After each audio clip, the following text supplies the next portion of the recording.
Bonsoir très chers téléspectateurs, bonsoir. Nous sommes dans votre nouveau numéro du magazine Deadline. Vous nous suivez de Makiso, vous nous suivez de Walungu, vous nous suivez de Bunia, de Kasaï, vous nous suivez du Congo central, de Bandunduville, vous nous suivez en Europe, vous nous suivez en Asie, vous nous suivez dans notre bastion à Dallas. Soyez le bienvenu dans votre nouveau numéro du magazine Deadline.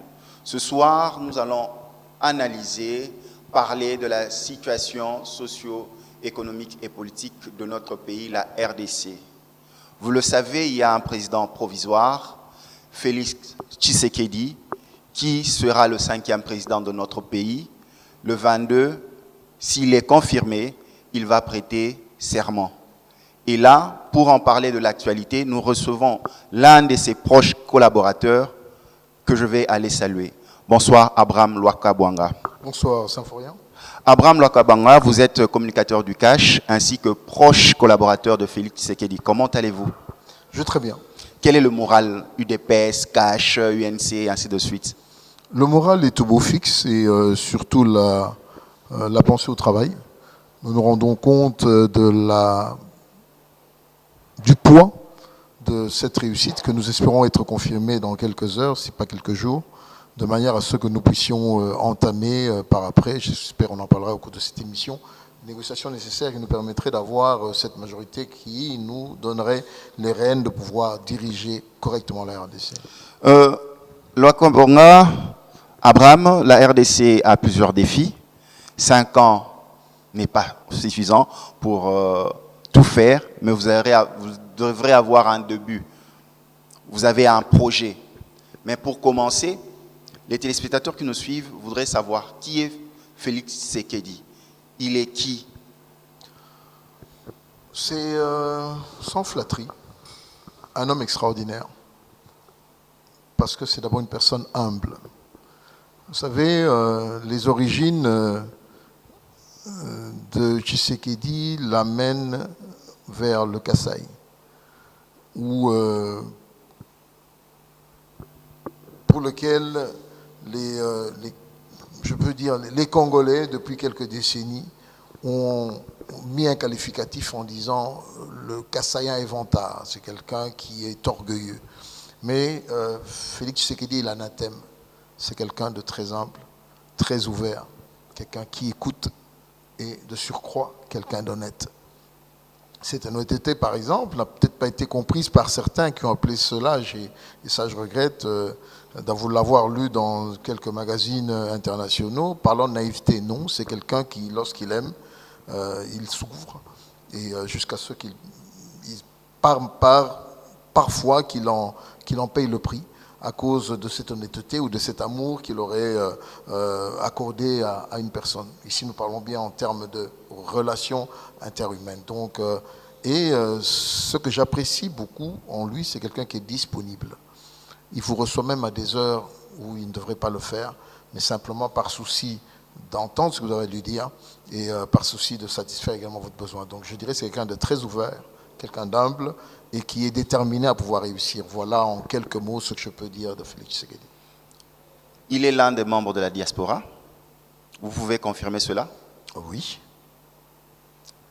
Études, formation et emploi. Oui, comme tout un chacun. Et comment il relie ce pont entre Congolais d'ici et Congolais de la diaspora? Je crois, comme je l'ai dit plus haut, son humilité lui ouvre des grandes portes avec nos frères et sœurs qui ont grandi ou étudié en RDC. Parce que souvent, nous manquons de complémentarité tout simplement à cause de l'attitude que certains ont, parce qu'ils estiment que parce qu'ils ont vécu ou grandi dans la diaspora, ils seraient supérieurs aux autres qui sont restés sur terrain, ce qui est faux et complètement faux. Peut-être qu'ils ont vu plus, mais ici, est-ce que c'est le fait d'avoir vu le métro ou encore d'avoir été aux côtés de grandes technologies qui fait de vous un super-homme? Je ne crois pas. Donc cette démarche qui est la sienne lui a permis d'avoir un équilibre même du point de vue politique. On voit certes dans son cabinet ou dans son entourage des personnalités qui sont issues de cette diaspora, tout comme on en trouve des locales. Donc l'équilibre est là, suite, je dis encore, à son ouverture, parce que Félix Tshisekedi Tshilombo, le prochain président, vous aurez à le découvrir, c'est une personnalité très humble. Tshisekedi Wamulumba, d'heureuse mémoire, paix à son âme, était le président de l'UDPS. Il a lutté pour la démocratie dans ce pays.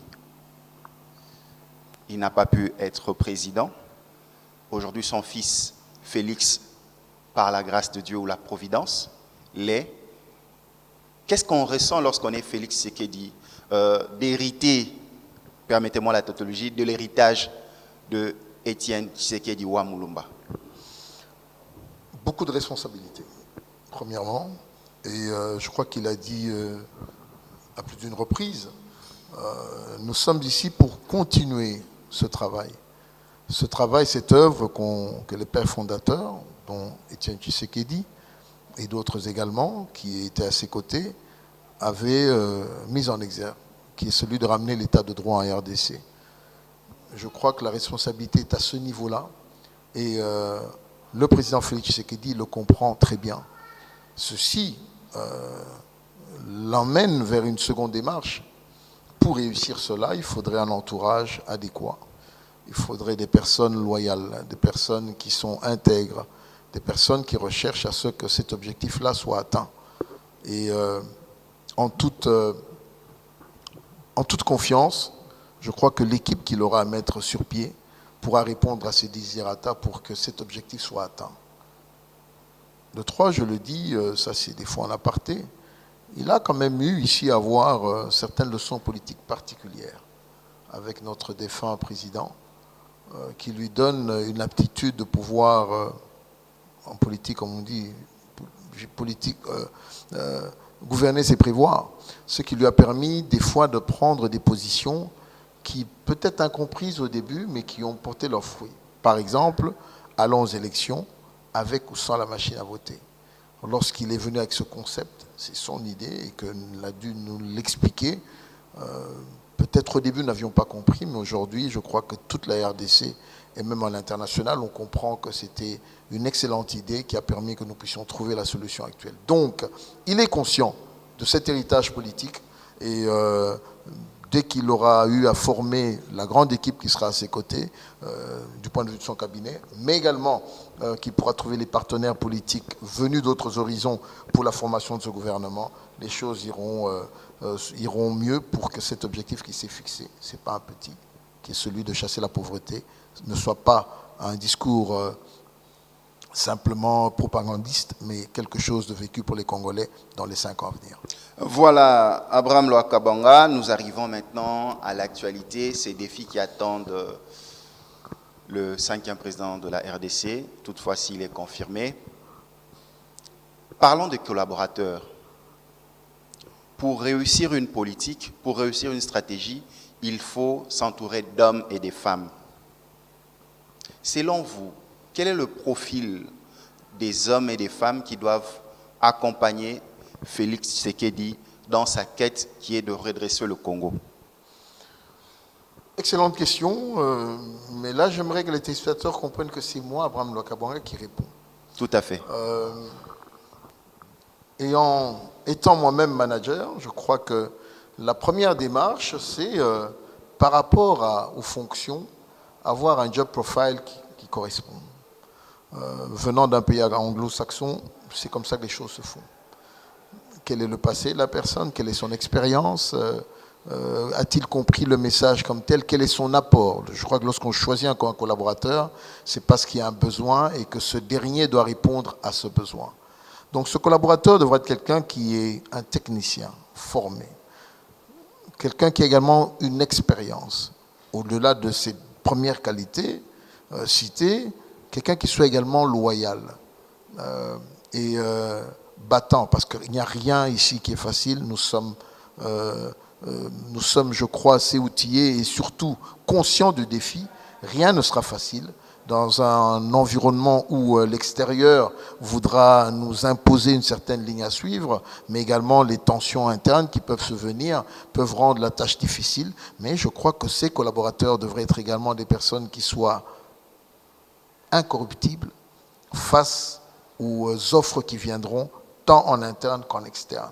Donc voilà comment je peux vous le définir. Et surtout, qu'elles soient des patriotes. Il faut aimer ce pays. Vous savez, j'ai sillonné la RDC avec le président Félix Tshisekedi pendant sa campagne. J'ai vu la beauté, mais j'ai également compris que ce pays a tout ce qu'il lui faut. Lorsque vous êtes dans les airs, vous regardez, vous vous rendez compte qu'il n'y a pratiquement pas d'agriculture. Il n'y a pas de culture ici. Avec autant de terres arables, je crois on peut tout abandonner pour commencer rien que l'agriculture et faire de cette nation une nation puissante qui peut nourrir pas simplement la RDC, mais les pays environnants, si pas pratiquement le continent.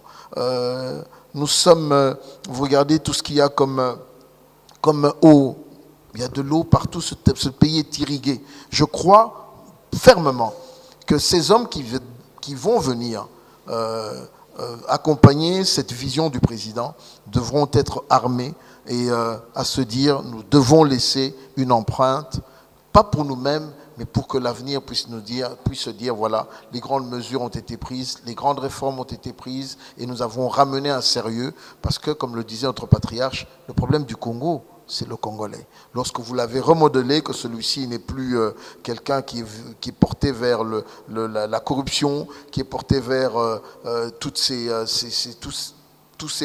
fléaux que nous critiquons dans notre société, eh ben, je crois que nous allons avancer.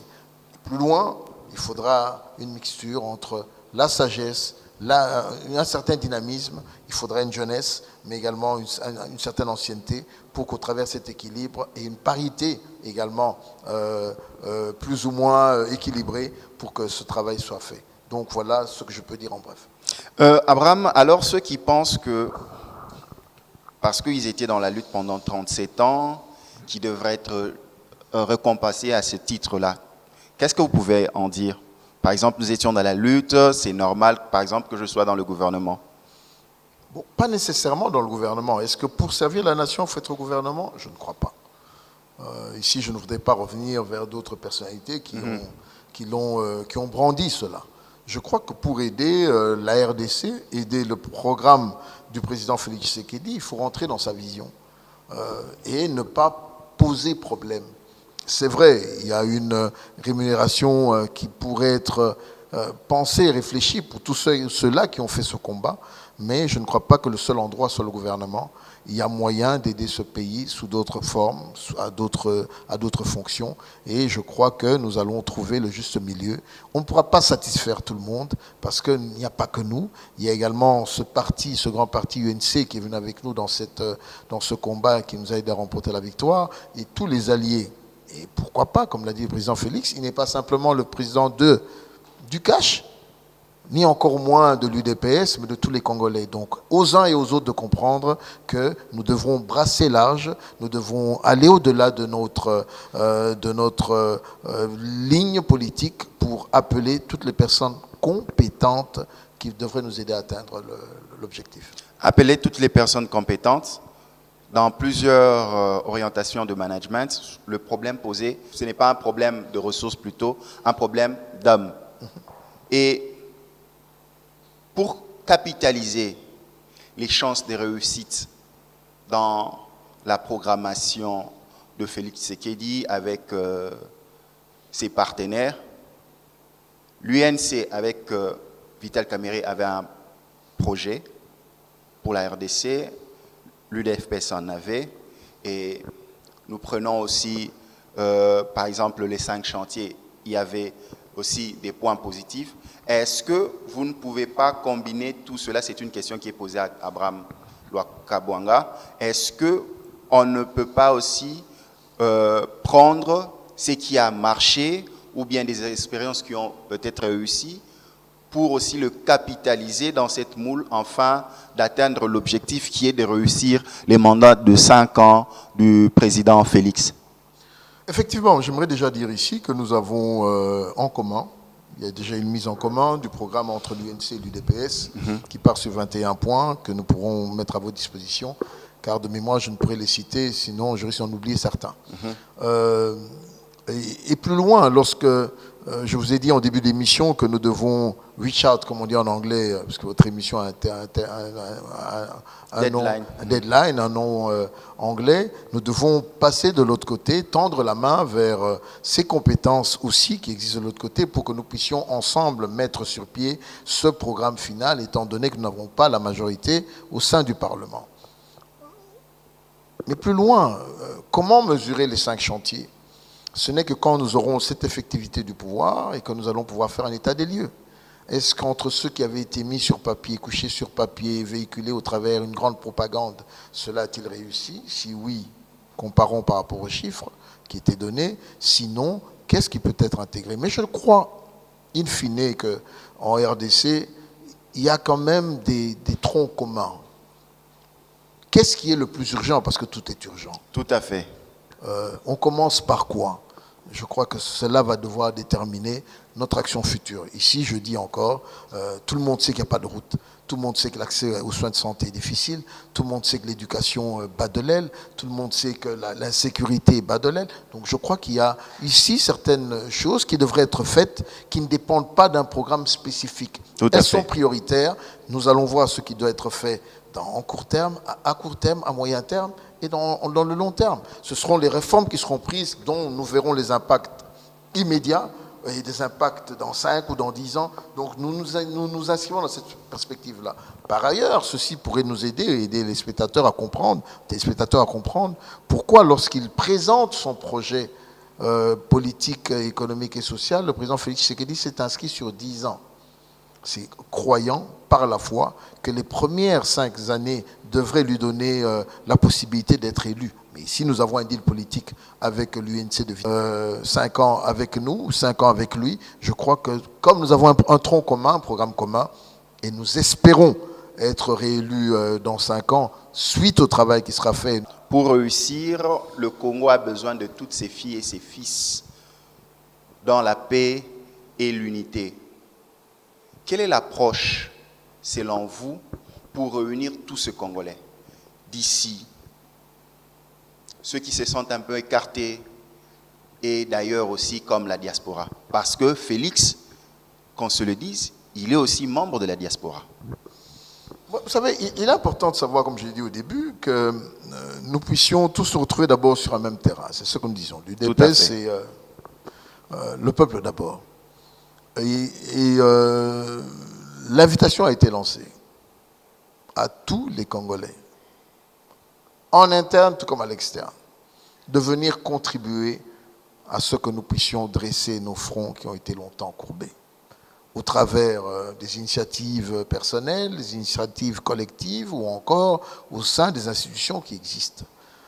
Aujourd'hui, nous devrons arriver avec les mesures économiques à prendre, avec je peux dire la pacification ou encore le nettoyage au niveau du milieu de l'affaire, du monde des affaires. Il y a beaucoup de travail à faire. Lorsque nous apprenons que pour signer un contrat en RDC, il faut lâcher 30%. Pourquoi? Cela est-il devenu une règle? Lorsque nous apprenons, je donne des exemples, qu'aujourd'hui, une route en RDC, le kilomètre coûte $1 million. C'est pourquoi ces chiffres-là, alors que dans certains autres pays, vous allez au Sénégal, Mali, c'est 180, $200 000. Pourquoi ces chiffres? Parce qu'on a établi ici tout un circuit de corruption où des hommes ou des femmes se servent. Donc ici, pour revenir à votre question, toutes les filles et les filles de la RDC sont appelées. L'important, ce n'est plus l'appartenance à un groupe ou à un autre, c'est beaucoup plus l'adhésion à la vision politique et économique et du cadre qui sera placé.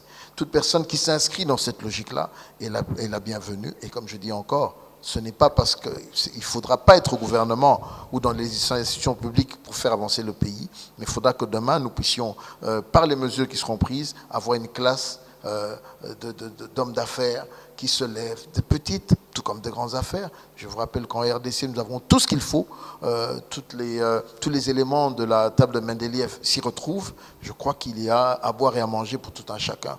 Est-ce qu'il faudra-t-il se concentrer strictement sur les ressources naturelles ou bien peut-on faire mieux? Et là, je renvoie tout un chacun à ce que a si bien décrit le président Vital Kamerhe, qui est avec nous en partenariat, qui a dit que cette fois-ci, le sol doit prendre la revanche sur le sous-sol. Donc, il faudra que l'agriculture devienne l'une de nos priorités. Ce que nous retirons au travers ce qui est tiré du sol, qui par ailleurs ne devrait plus être vendu brut, il faudra que nous puissions amener nos différents partenaires à ce qu'ils soient créés en RDC des industries qui traitent le diamant, qui traitent le cobalt, qui traitent le coltan, qui traitent toutes ces matières qui existent, plutôt que de les vendre comme telles brutes et qu'elles nous reviennent 10 fois plus cher.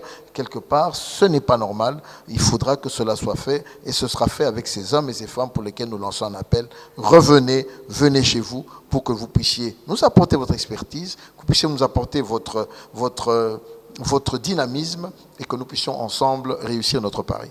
Une force entre les autorités et sa population, donc l'administration politique, sociale, économique, c'est savoir communiquer.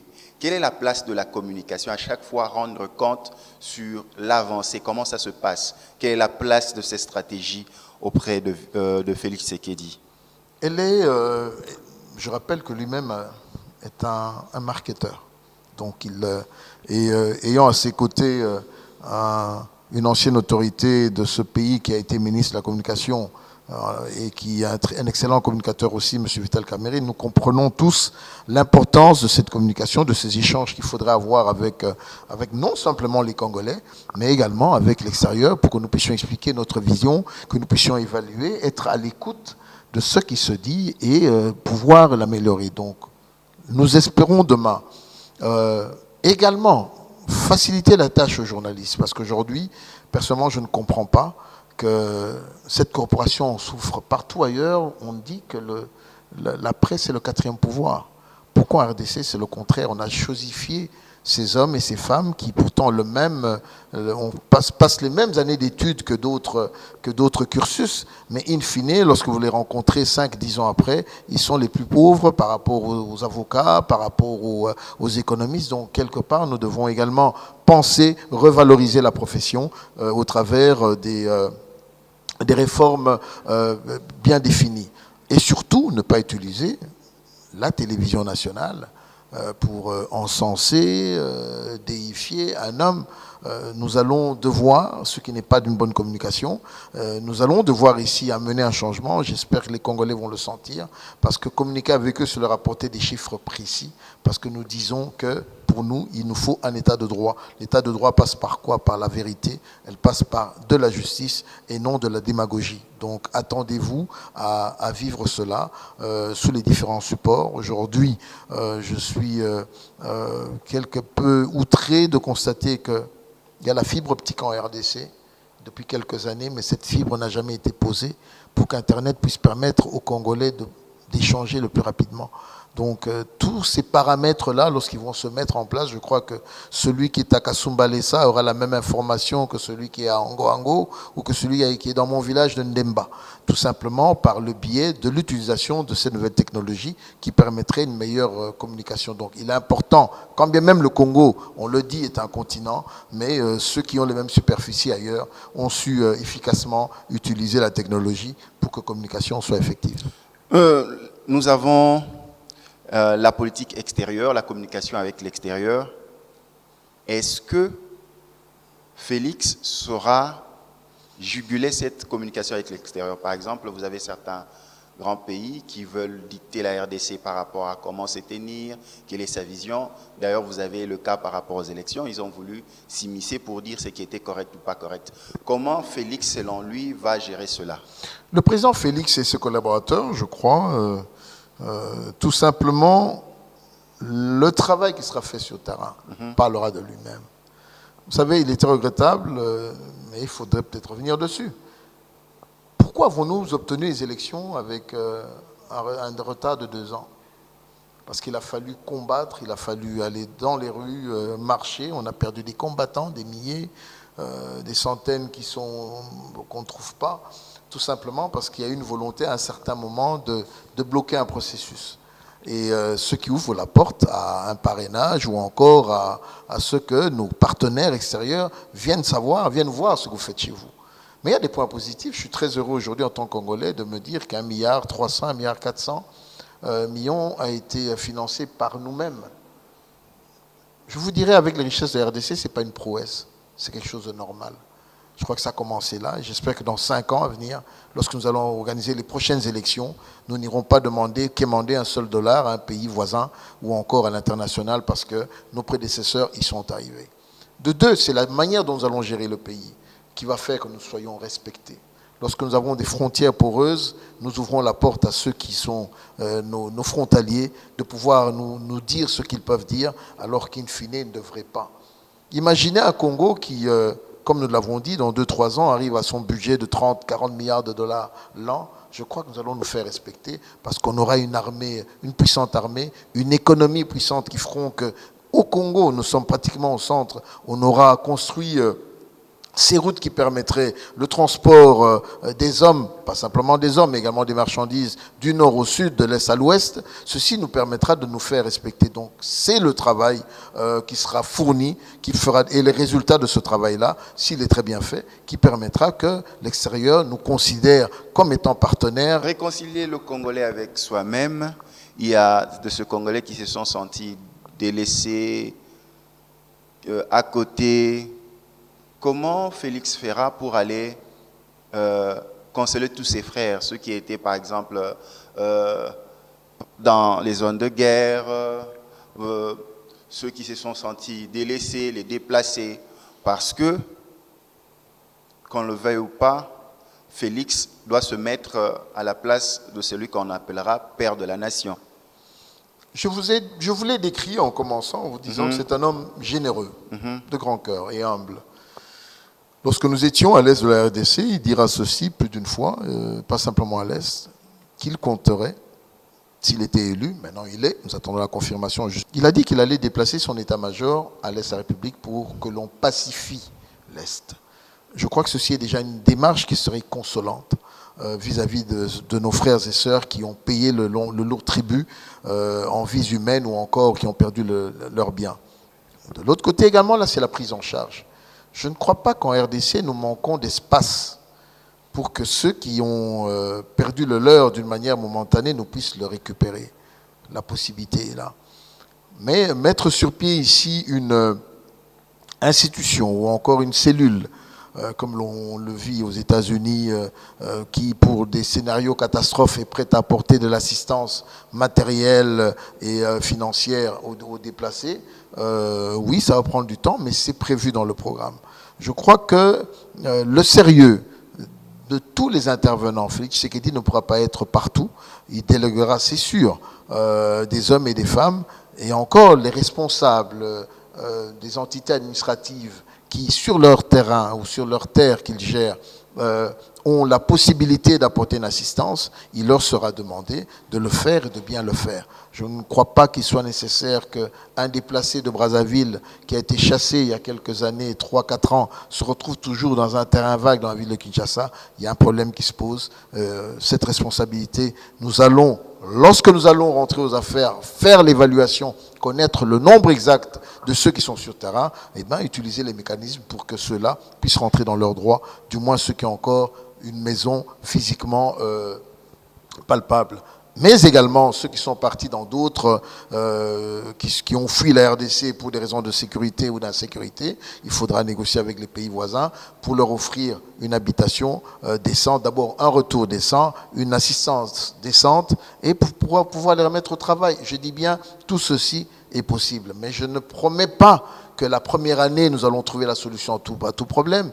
Vous savez, tout comme moi, je viens des États-Unis, mais les victimes de ce qui s'est passé dans le sud, le nom de la vie me reviendra après le tsunami. Il y en a qui, jusqu'à présent, subissent encore ces difficultés-là. Donc, nous savons que nous avons beaucoup à faire, mais il y aura déjà des signaux positifs qui pourront redonner confiance à ceux qui, malheureusement, ont subi les affres d'une mégestion.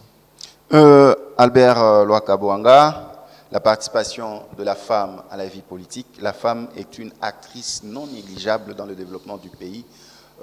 Actuellement, nous en comptons maintenant 50 femmes députées.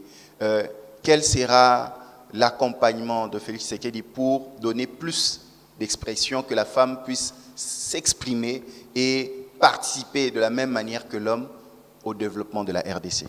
Il a dit plus d'une fois lors de ses allocutions pendant la campagne, la femme a un grand rôle, car lui-même le reconnaît, les femmes, excusez-moi, autour de lui, commençant par Maman Marthe, que je salue, qui est sa mère, tout comme Madame Denis, son épouse, ont eu et continuent à avoir un grand rôle à jouer dans sa vie. Je crois que fort de cela, il en a compris l'importance et ceux qui ont connu son premier cabinet ont pu retrouver un nombre assez important de dames qui en faisaient partie. Je crois qu'ici, il sera également accordé à cette femme la possibilité de pouvoir intervenir, pas simplement dans des ministères ou dans des institutions caractérisées du style affaires sociales ou encore femmes et enfants. Je crois que la femme, il y a des femmes médecins, il y a des femmes ingénieurs, il y a des femmes pilotes, il y a des femmes à tous les niveaux. Je crois qu'au niveau de compétences, qu'on parte à compétences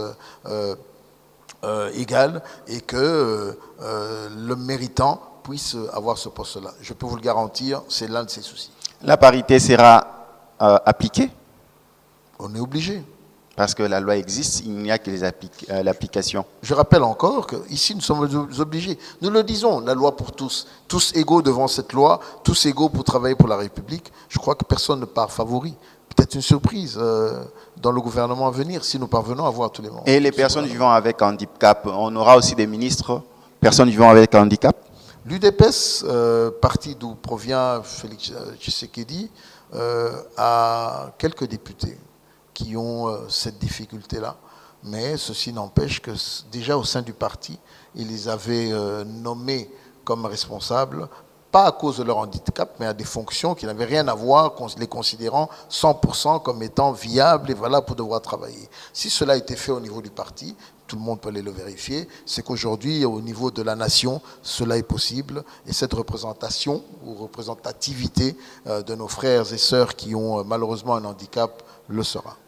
Et les droits des enfants?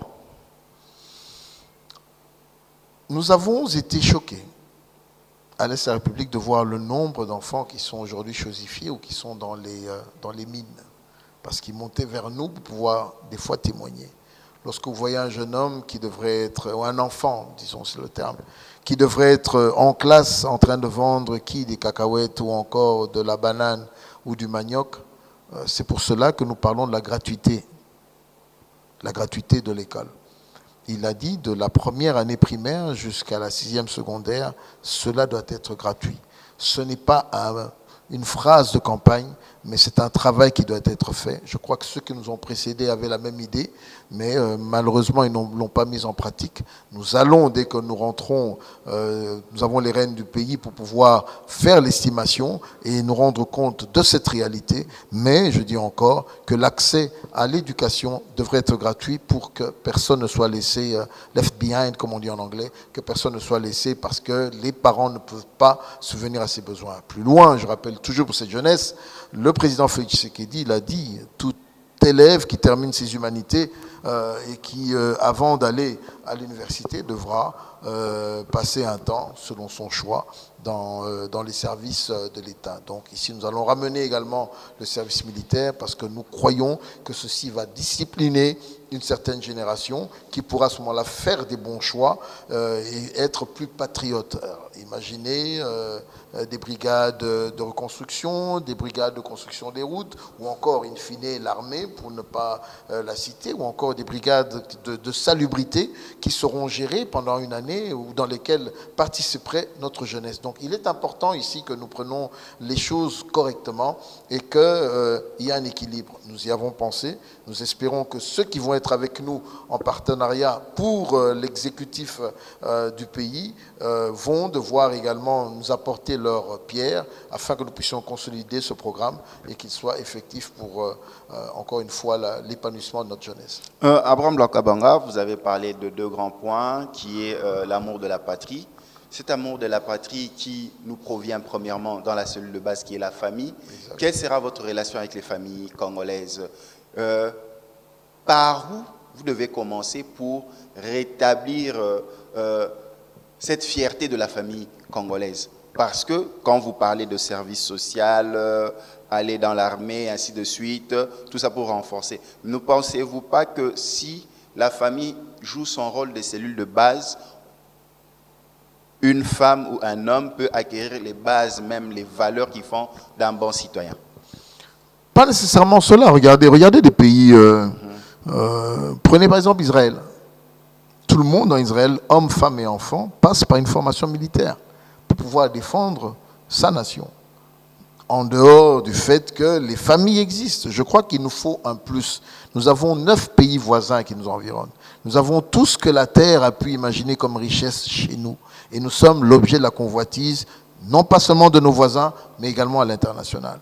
Lorsque le Congolais, demain, lambda, sera formé et informé sur ce qui représente ce qu'il y a dans son pays et qui comprendra les enjeux et qu'on puisse lui dire, vous savez, vous êtes la réserve de la République et en cas de problème, vous devez être à même de pouvoir défendre cet héritage commun que nous avons, la RDC, c'est important. Ce ne sera pas dans la famille qu'on vous apprendra le maniement de l'arme ou encore aller faire certains travaux, parce que si vous êtes issu d'une famille modeste, oui, l'on comprendrait. Mais ici, nous disons qu'il faudrait en plus de la famille qui est nucléaire, cette famille qui est le centre en fait du développement, que nous puissions ajouter quelque chose d'autre. Revenons à la famille. Il faudrait de l'emploi. Aujourd'hui, les phénomènes que nous voyons, phénomènes sociaux, les Oujana ou les enfants de la rue, qui sont en fait ici les conséquences de parents qui ne sont pas à même de pouvoir subvenir aux besoins de leurs enfants, qui fait que vous avez la prostitution à bas âge, ou bien vous avez des comportements délinquants à bas âge également, des fois appuyés par une mauvaise gestion de la spiritualité, si je peux le dire dans ces termes-là. Nous devons ici mettre les lois, mettre les choses, prendre des mesures importantes qui permettraient à ce développement. Revenons, si demain le parent est mieux payé, mieux rémunéré, nous le mettons déjà à l'abri de pas mal de choses. S'il est sécurisé, donc il est important que nous puissions vraiment faire un travail de fond, sécuriser le Congolais, sécuriser ses biens, ce qui est par ailleurs la première prérogative du président de la République, et ensuite maintenant offrir des cadres, offrir les possibilités, création d'emplois, facilitation quant à l'obtention des crédits. Bref, il y a toute une série de mesures ici économiques. Peut-être dans la prochaine émission, je pourrais vous proposer un de nos communicateurs qui est essentiellement ancré dans tout ce qui est programme. Avec joie. Afin qu'ils puissent expliquer aux Congolaises et aux Congolais ce qu'est le plan économique que nous avons conjointement mis sur pied avec l'UNC. Abraham Lwakabanga, nous prenons déjà la dernière ligne droite de nos échanges. Quelle sera la relation Félix et l'Église? C'est un homme d'église, je crois que... Il prie à Philadelphie, c'est ça? Je ne voulais pas en faire la publicité, mais je crois que nos frères et sœurs de Philadelphie vont dire Amen. Chez un pasteur, je salue au passage. Il a eu un cursus, il était chez les catholiques pour ses études. Aujourd'hui, il a fait le choix des églises de réveil pour sa spiritualité. C'est un homme qui est même entouré aussi d'hommes de Dieu, parce qu'il voit, il croit en l'importance il croit en Dieu, et deuxièmement, il croit en l'importance de marcher selon ses voies. Sa relation, je crois, sera une relation respectueuse, mais cependant de responsable également d'église. Aujourd'hui, reconnaissons qu'en RDC, nous avons quand même une pléthore d'églises. Est-ce que l'on ne pourrait pas mieux légiférer, on ne pourrait pas mieux contrôler afin d'éviter des dérapages que nous voyons? Je crois que cette réforme-là viendra en temps utile, mais que l'Église aussi reste là dans son rôle le meilleur, qui est un rôle d'être au milieu du village, que ce ne soit pas une église partisane, une église politisée, mais une église plutôt qui fait son premier travail, premier devoir, qui est un devoir spirituel, qui devrait devenir également comme un devoir social, et ensuite pouvoir aider à ce qui est l'essor économique. Je tiens à vous dire, par exemple, aux États-Unis, où j'ai vécu assez longtemps, les églises sont également un moteur de développement. On ne va pas simplement à l'église pour prier, on va également à l'église pour rencontrer, pour être formé dans différents domaines, parce que c'est un lieu où vous avez tout le monde, toutes les tendances politiques se retrouvent dans une église. Donc la relation ici qu'aura le président Félix, qui est un chrétien, qui tous les dimanches, tiens, je vous le dis, va participer à son culte dominical, sera celle-là, que cette église soit vraiment un apport et non un abrutissement ou avilissement de la société. Une population sans culture est une population sans âme. La place de la culture, de la coutume dans la stratégie Félix Tshisekedi. Regardez les faits. Aujourd'hui, vous pouvez être spirituellement engagé dans une voie. Mais les grands événements dans la vie d'un homme du Congo ont toujours ce soubassement de sa culture, de ce qu'il est. Vous allez vous marier, c'est selon votre culture. Vous avez une nomination, c'est la manifestation de joie ou la célébration se passe selon votre culture. Donc ici, nous n'allons pas nous désacculturer. Je crois que nous devons rester ce que nous sommes, essayer de trouver ici un juste milieu, respecter ceux qui, d'une manière ici naturelle, nous représentent, nos chefs coutumiers. Ils ont un grand rôle. Vous en trouverez certains autour du président Félix, Tshisekedi, qui donnent conseil, mais également qui nous font des suggestions. Parce que ces gestionnaires ou ces conservateurs de la culture ne devraient pas être laissés de côté. Mais au contraire, ils devraient nous aider par leurs conseils, par la vision qu'ils ont des terres ou des entités qu'ils gèrent, pour que nous, à l'administration, nous puissions ensemble, la main dans la main, apporter un développement qui ne soit pas un frein à ce développement, parce que vous sillonnez certains pays africains, l'eau et l'électricité sont courants dans les villages. Vous allez au Nigeria, vous allez, je peux citer peut-être le Cameroun, une bonne partie du Cameroun. Donc il faudrait que nos entités ici traditionnelles puissent également avancer. Et cela se fera par quoi? Par le rétablissement du réseau des routes de desserte agricole, qui permettrait à ce que ces personnes soient rencontrées. Nous devons arriver à moderniser ce qui est notre première cellule de village. Quant à la culture, écoutez, un homme sans culture, comme vous l'avez dit, est perdu. Quel est le rôle aujourd'hui?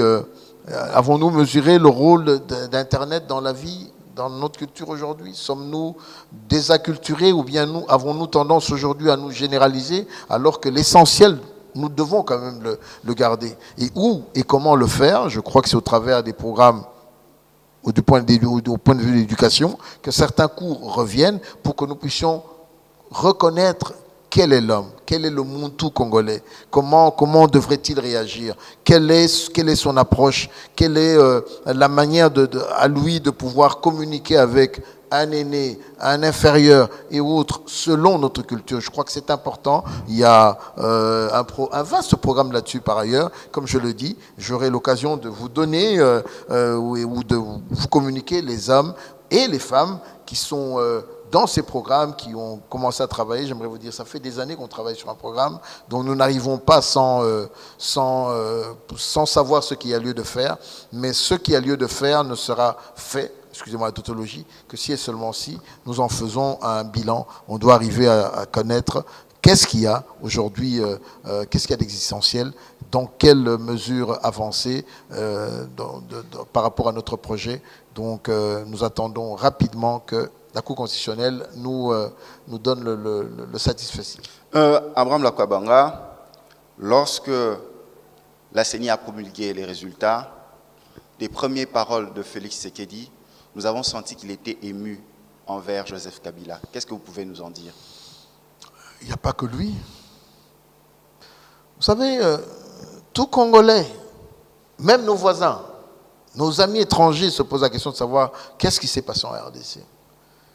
Parce que le décor qui est installé nous amenait vers un scénario catastrophe.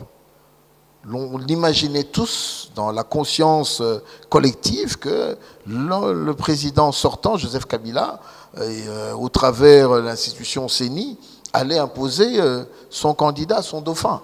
Personne n'envisageait que nous allions atterrir de cette manière-là. On était, j'aimerais même vous dire, prêt à se dire, bon, voici les premières actions que nous allons faire si la victoire ne nous est pas mais contre toute attente, Félix Tshisekedi. Et oui, et là, je l'ai dit sur un plateau, coup de chapeau, M. Joseph Kabila, mieux vaut la fin d'une chose son commencement. Certaines choses n'ont pas été bonnes, mais la fin, là, vous nous avez tous, je crois que les Congolais... Nous avons senti vraiment, même ce qu'on appelle la base de l'UDPS, dire merci à Joseph Kabila. Exactement, parce que nous étions... à part tout ça, nous restons Congolais.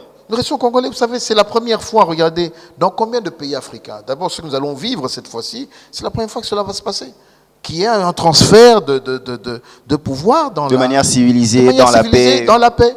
On va pouvoir voir 2 présidents qui vont se tenir debout le 22 janvier. L'un qui vient, qui va remettre les rênes à l'autre. C'est l'une des plus belles scènes, je crois que... Et à chaque fois qu'on est en face de ceux de l'UDPS, avec son partenaire UNC, il ne jure que par prendre soin de l'ancien président. Écoutez... Et le donner toute sa place et son rang qu'il est dû. La loi lui donne, a prévu qu'il soit sénateur à vie, qu'il ait droit à une sécurité, qu'il ait droit à un salaire. Donc je crois que nous allons, nous qui aimons souvent revenir sur l'état de droit, honorer cela. Donc c'est important. Est-ce qu'il sera aussi possible que vous puissiez, que Félix Tshisekedi puisse consulter son frère Joseph Kabila pour certains points, en tant que sage? Il y va de soi. Il a géré le pays pendant près de 18 ans. Il est aux affaires. Et je crois que, comme dans tout pays civilisé, l'ancien, le sortant, avec le nouveau, passe du temps dans différents domaines pour pouvoir être briefé. Donc, avoir la prétention de croire que l'on connaît tout alors que l'on risque d'apprendre certaines choses sur le terrain, pourquoi perdre du temps si quelqu'un est déjà qualifié, se tourner vers lui pour dire, bon écoutez, dans tel domaine, comment ça se passe? Je crois que le président Joseph Kabila s'ouvrira et pourra ici apporter des éléments qui permettraient au président élu, le nouveau, de pouvoir jauger et prendre des décisions compte tenu des éléments qui seront donnés. Donc l'ouverture est là, et je crois que tant qu'il est vivant, tant qu'il est, qu'il est avec nous en RDC, le contact restera. Abraham Lokabanga, un dernier mot pour mettre un terme à nos échanges si riches. Dernier mot, je dirais au peuple congolais merci. Merci de nous avoir accordé la confiance au ticket gagnant que nous sommes. Et surtout, ensemble, ne nous observez pas, ne restez pas derrière en disant Tokotala, comme les Congolais aiment bien dire, mais soyez participants. Participer à ce qu'ensemble nous puissions vivre quelque chose d'extraordinaire. Nous avons un projet qui demande l'implication de tout un chacun, que nous puissions avancer. Et là, je clôturerai en disant, ne tombez pas dans les travers. Dans la vie, il y a toujours un gagnant et un perdant. Même lorsqu'on a perdu, ne soyons pas des mauvais perdants, mais il y a un moment où on doit se dire, bon, maintenant, je reconnais que j'ai perdu, qu'est-ce que je peux faire, comment contribuer à ce que je puisse également participer à la victoire, quand même elle n'était pas la nôtre, mais la grande victoire, c'est celle du peuple congolais. La grande victoire, c'est celle du peuple congolais. La population congolaise a gagné. Nous sommes une forte nation. Nous nous levons, main dans la main, FCC, UDPS, l'AMUCA, UNC, la diaspora, tous, nous sommes fils et filles d'un même pays. Merci d'avoir suivi votre magazine Deadline. Merci au notable Ilunga Saint-Forien Wachimbangu qui nous a suivis et mes salutations à ma famille à Dallas. Merci à la grande famille de Deadline qui m'accompagne. Suivez cette émission à la même heure, toujours à 22h30 sur Kin 24 Télévision le dimanche. Rediffusion, vous le suivrez à 14h02 le jeudi. Merci